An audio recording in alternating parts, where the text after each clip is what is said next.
lẹ́yìn òdi gbogbo yín káàbọ̀ sí orí ìkànnì Shazily mo kí yín pé ẹ káàárọ̀ ẹ káàsán ẹ káalẹ́ ní gbogbo tẹ́lá tí ń láǹfà láti máa wò ìkànnì Shazily àjíjẹ ara yóò máa jẹun ọlọ́run ní fẹ́ ṣọṣẹ́ gbogbo wa ojú tẹ̀ fún wò àti títẹ̀ fún wò kò sì ní fọlá ṣe ẹ ṣeun.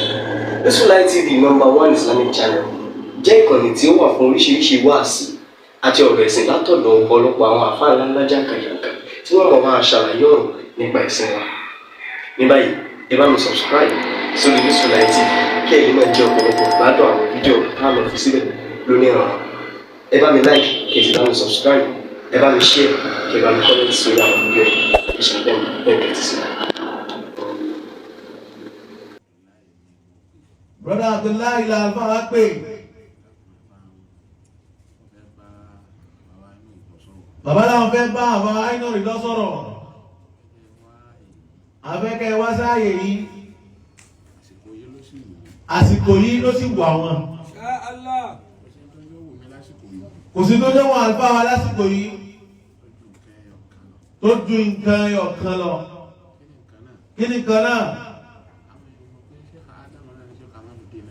Àwọn èèyàn mọ̀ pé bàbá wa gbà Mọ̀lánà Sheikh Adam Abdullahi Ìlọrí àwọn náà bàbá wa gbà Mọ̀lánà Sheikh Kamalu Adabi. Àwọn èèyàn kan bàbá gbà Mọ̀lánà Sheikh Kamalu Adabi àwọn náà Mọ̀lánà Sheikh Adam. Ẹni tó fẹ́ ṣòfò láyé nìyí tí wọ́n kan sára sórí ikú rẹ̀ láti kìyàmọ̀. Òun yóò kanná sáàrin wọn. Bọ́n bàbá náà ti tó. Káàlùfà mọ́ fi gbogbo ẹnu wí.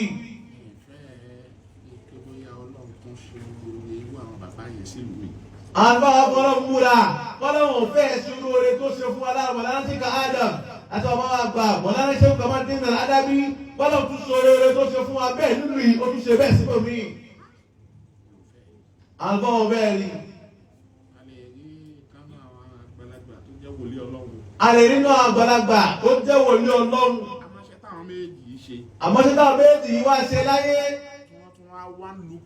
Tí wọ́n tún wá jáde nínú ìlú kan náà. Ládùúgbò kan náà. Àlọ́ ọ̀bẹ rí.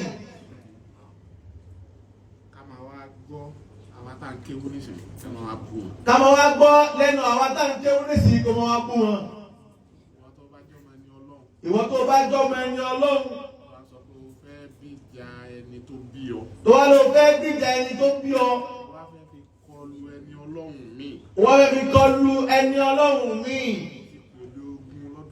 ó ti bèèrè ogun lọ́dọ̀ Ọlọ́run. Àwọn ẹni Ọlọ́run ò ṣe gbìjà tọ́lá lẹ́yìn àwọn ànábì àwọn tí wọ́n tẹ̀lé àwọn ànábì Ọlọ́run àwọn ẹni Ọlọ́run ló tún kàn. Làǹbá fi ní àsìkò yìí ló wù àwọn.